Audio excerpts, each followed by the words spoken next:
Railway station पर भूतों की बारात एक पुलधरा नाम का गांव था। गांव से कुछ ही दूरी पर एक भूतिया रेलवे स्टेशन था। गांव के लोगों का उस रेलवे स्टेशन से आना जाना तो क्या, उसके आसपास भी भटकते नहीं थे, क्योंकि उनका मानना था कि उस रेलवे स्टेशन पर भूत रहते हैं। हर अमावस्या की रात उस भूतिया रेलवे स्टेशन से भूतों की बारात निकलती है, वह भी पूरे गाजे बाजे के साथ। बारात में एक भूतिया दूल्हा अपनी पूरी बारात के साथ गांव में आता है और एक जवान लड़की को अपने साथ ले जाता है। आज फिर वही अमावस की काली रात है। घर में एक जवान बेटी है, मैं कैसे उसकी रक्षा करूं? घबराने की कोई जरूरत नहीं। मैंने घर के सभी दरवाजा और खिड़कियां लगा दिया। कोई भी खटखटाएगा तो दरवाजा खोलना नहीं। तभी महेश की बेटी स्नेहा बोलती है, पिताजी मुझे कुछ नहीं होगा, मुझे उस भूतिया बारात के साथ नहीं जाना है।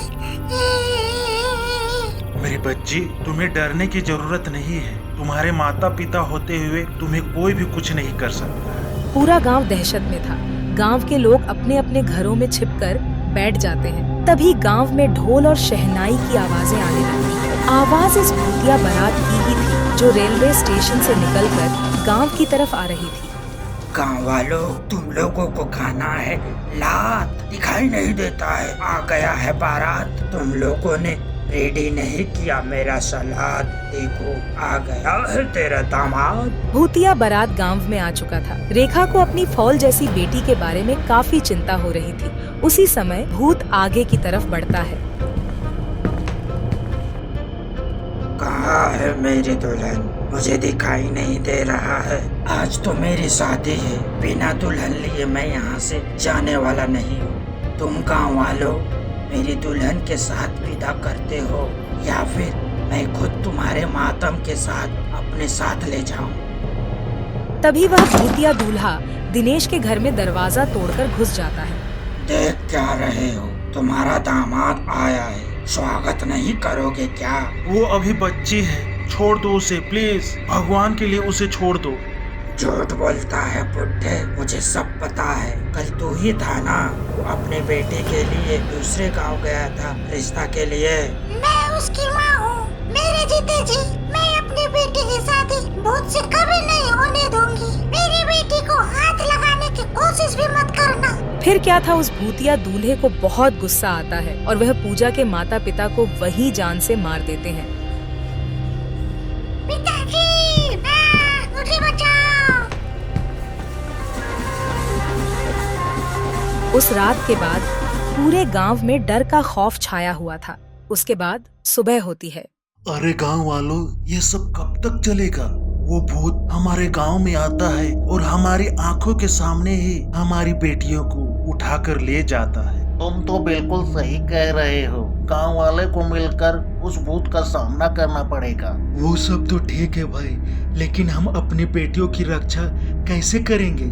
अगले दिन सुहान अपने बेटी दिव्या की शादी में लगा था। एक तरफ सजावट तो दूसरी तरफ मिठाइयाँ बन रही थी। तभी अचानक रेलवे स्टेशन से भूतिया बारात गांव की तरफ आ जाती है। सभी गांव वाले भूतों को देखकर वहां से भागने लगते हैं। अरे गांव वालों, कहाँ गए सब के सब? तुम लोगों ने तो मेरा साथ देने का वादा किया था ना। आओ इन भूतों का मुकाबला करो। तुम्हारे वादे का क्या हुआ? तुम्हारा ये साहस? तुम मेरे बिना अपनी बेटी को शादी करने चले? जैसे ही भूत दिव्या के पिता को मारने वाला होता है कि तभी दिव्या उसी भूतिया दूल्हे के सामने आ जाती है और कहती है, पिताजी, अगर इस भूत से शादी करने से तुम दोनों की जान बच जाती है तो मैं ये शादी जरूर कर लूंगी। नहीं मेरी बच्ची, शादी के लिए तू हाँ मत करना।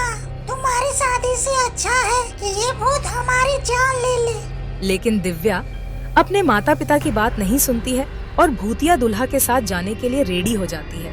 भूतिया दूल्हा अपने बैंड बाजी के साथ दिव्या को अपने साथ भूतिया रेलवे स्टेशन की ओर ले जाने लगता है। किसी गांव वाले की हिम्मत नहीं होती कि उस भूतिया बारात का सामना कर सके, क्योंकि उस बारात में एक से बढ़कर एक खूंखार भूत और चुड़ैल मौजूद थे।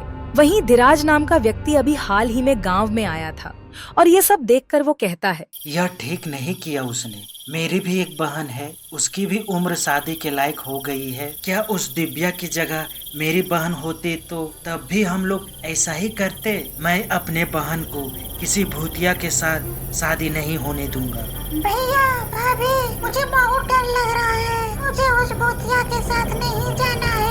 बहन तुम चिंता बिल्कुल मत करो, मैं इसका समाधान जरूर निकलाऊंगा और तेरे साथ साथ इन गांव वालों को भी इस भूतिये से मुक्त कराऊंगा।